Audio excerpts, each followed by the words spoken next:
Yo, what's up, guys? It's the MMA Analyst here to give you my recap for UFC 152.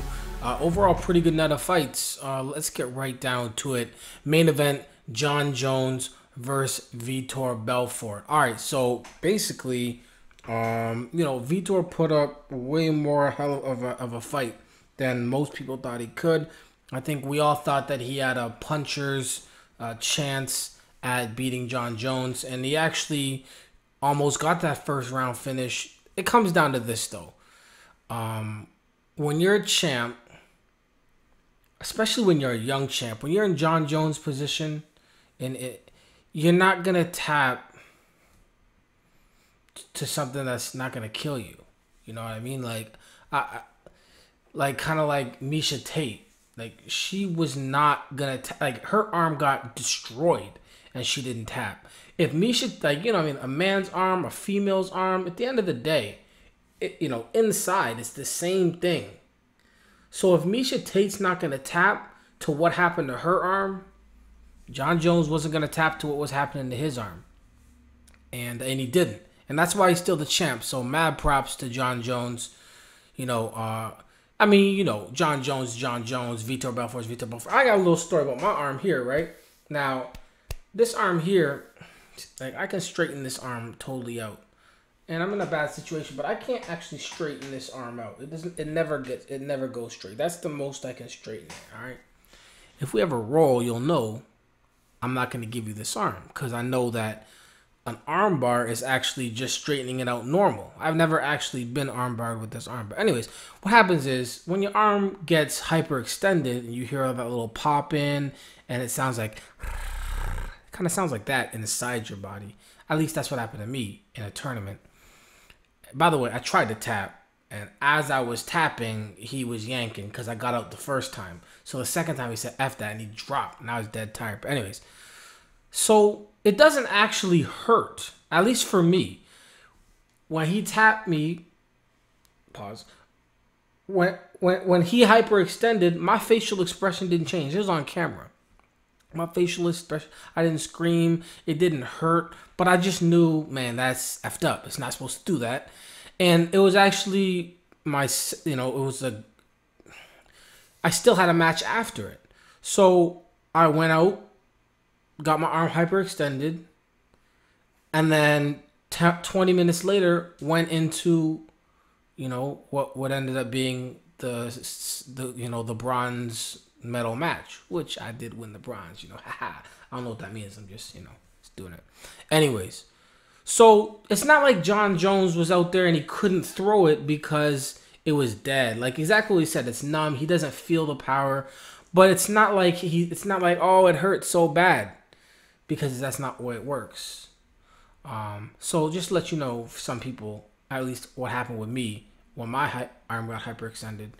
And then after, he's got, lots of money behind him, lots of money in the bank. He'll go get that taken care of, whatever.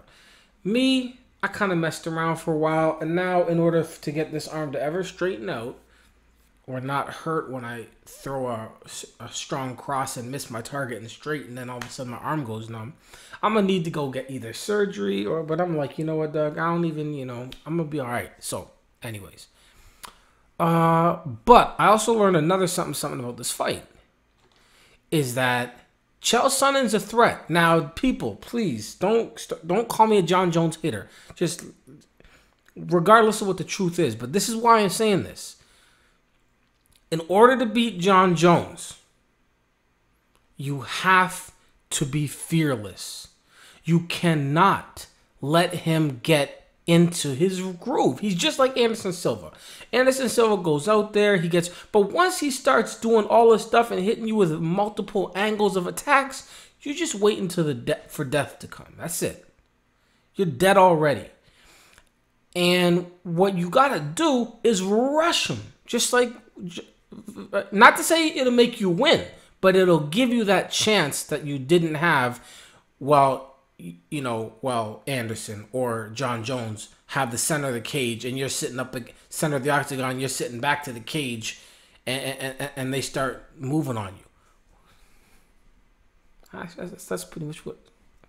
Anyways, real talk. Chael Sonnen is the only one, light heavyweight or middleweight, who will run at death. And that's the situation. That's the reality. Jon Jones is not going to be able to throw those side kicks because Chael Sonnen won't be there. He'll be all up in his grill. Now, Jon Jones is big, strong, great wrestling, all that stuff. So that's a whole different story about whether this would work out or not for Chael Sonnen. But you better believe Chael would have to make that kind of mistake or just find out, oops, damn, this guy's just bigger and stronger. Or, his defensive wrestling is just going to be enough to beat me. But that's what Chael Sonnen would do. And that's probably why you had Greg Jackson saying, we didn't train for that. We got 8 days, and we didn't train for Chael Sonnen to be running at us at the bell because nobody else is going to run at us. Everybody else, ding, ding, ding, here's Jon Jones, here's anybody else. All right, fight. All right, this is the center of the octagon. Here's Jon Jones, and the cage is over here. We can't even see the other fighter. He's back to the cage. And Chael Sonnen versus Jon Jones. Ding, ding, ding. Now, what happens here? That's the question. But it looked like this. Ding. All right, so anyways. And it ain't a whack-ass version like Brock Lesnar. Ooh, bulldog. None of that foolishness. It's like a legitimate, I know how to wrestle. You know what I mean, guys. Don't nitpick. Anyways, so I still think, whatever I think. But at the end of the day, there might be a serious problem with the way Chael Sonnen does not allow people to get into their game plans. Anyways, good win for Jon Jones. Who's next? I don't know. Probably Chael Sonnen. Chael Sonnen will go out there, out-wrestle somebody, and get the title shot. So we'll see what happens. Demetrius Johnson, Joseph Benavidez. Good fight. I don't understand why every fight has to be a split decision. And the one fight that wasn't a split decision, it was the wrong decision. But I don't understand how this is a split decision. Demetrius Johnson basically showed his speed was actually more than enough to not only counteract Benavidez with striking, but also with the grappling.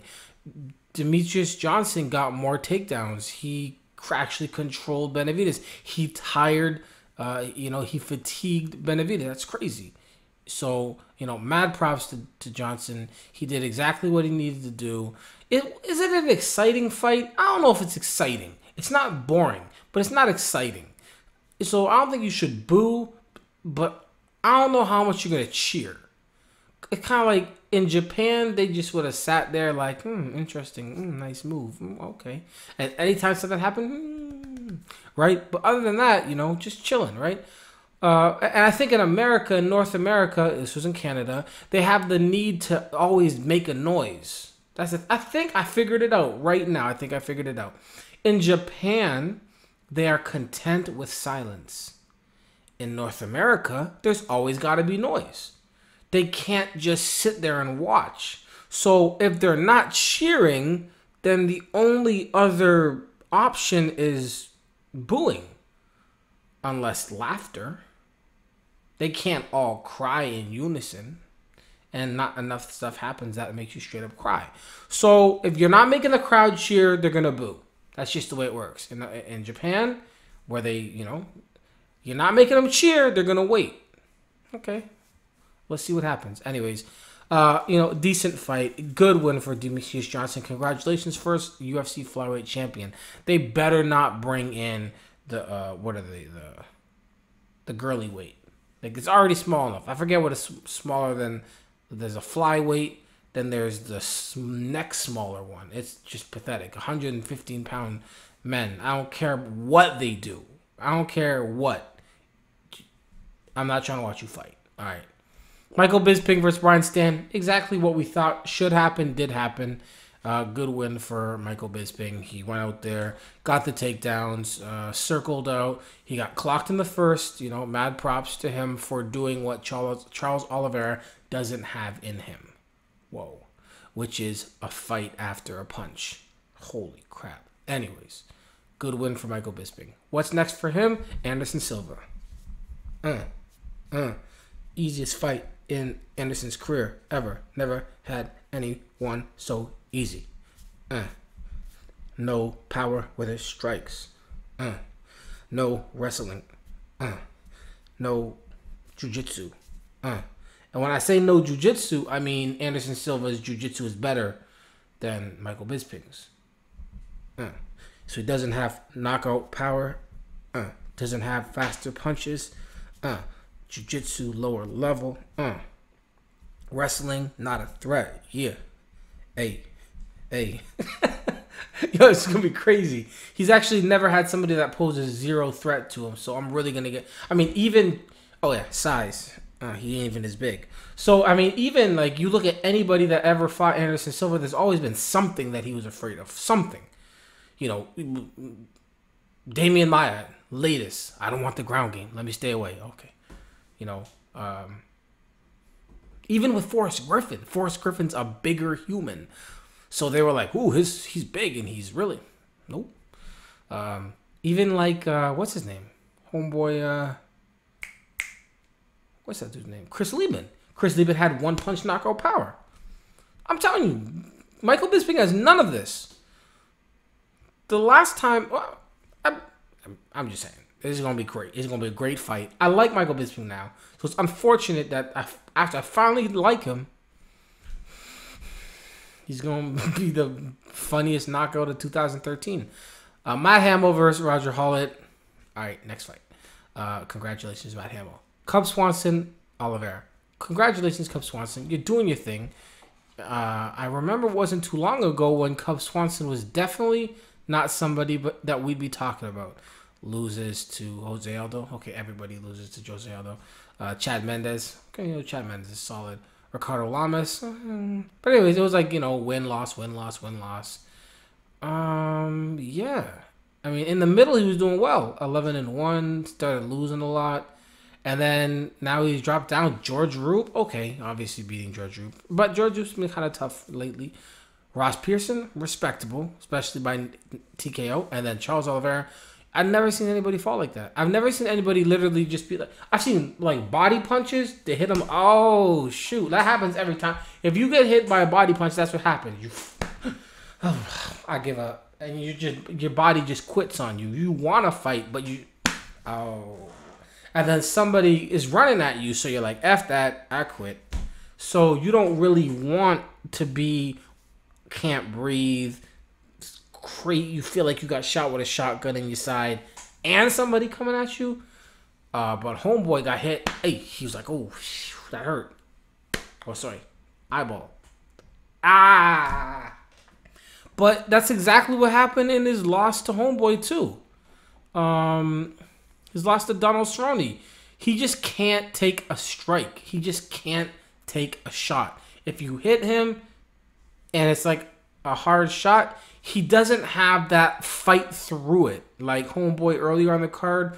Who was it that was like really in heavy trouble? Like heavy trouble. Like, I don't know, Bisping was in big trouble, but it was before that. Evan Dunham? Pearson at the end of the third round, was it? Crazy. Like, I think it was Pearson. He was hurting bad. Anyways, but he fought through it. That's what you do. Might have been the first round, whatever. Charles Oliveira does not have that muscle memory fight through in him. He doesn't have it. Simple as that. Igor Prokhyets, Vinny Magalhaes. Congratulations for the win for Vinny. Igor, what are you doing, dog? I know you're afraid to get taken down, but I hate when people are afraid to get taken down, so it means they don't do anything. They just stand there like, I'm ready for the takedown attempt. Oh, shoot, I'm trapped up.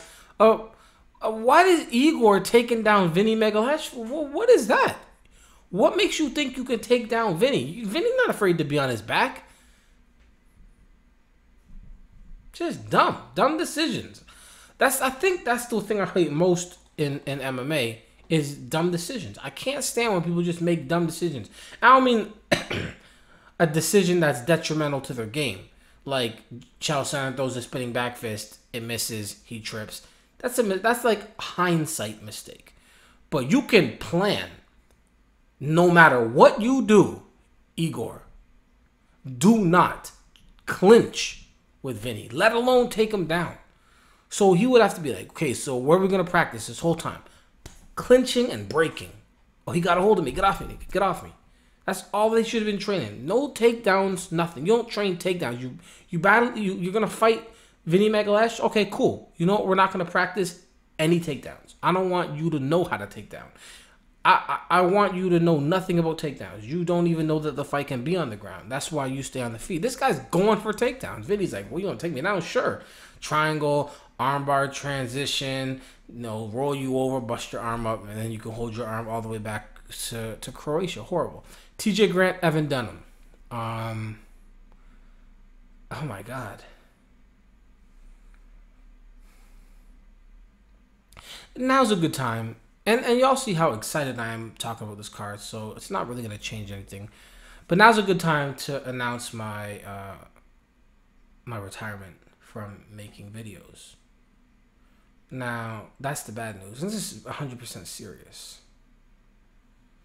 The good news is I won't be stopping until February. But the bad news for people who like watching my videos is that I will be stopping in February. There's lots of reasons. MMA and non-MMA related. But I feel this is a perfect time for me to just say. So anyways, I've got some people that are still, that have the bets packages. So I'm kind of contractually obligated to make these videos. And I like making the videos, so I'm going to make the videos still. But when those contracts are up, and then there'll be no more subscriptions from this point on, then I'll be done. I'll make a video about it later to explain why. I mean, it shouldn't take a video to explain, but I will. Horrible, horrible decision. 30-27 for TJ Grant. Oh, man. Great fight. Ruined. Evan Dunham and TJ Grant, hopefully they'll still. Oh, they'll get the fight of the night bonuses. They need to. So there you go. Just yikes. 30-27. When they said it was a unanimous decision, is anybody even listening now? Just please continue to listen. In the future, I'll talk about. We got lots of time together still, folks. Lots of stuff. There's a 29-28, 30-27, 29-28. I'm like, oh, unanimous decision. I put on Facebook that Evan Dunham was going to get robbed. When I put it up. He didn't get robbed. There's 2 minutes left. But I thought it would be split decision. Doesn't change the difference. It's a robbery's a robbery.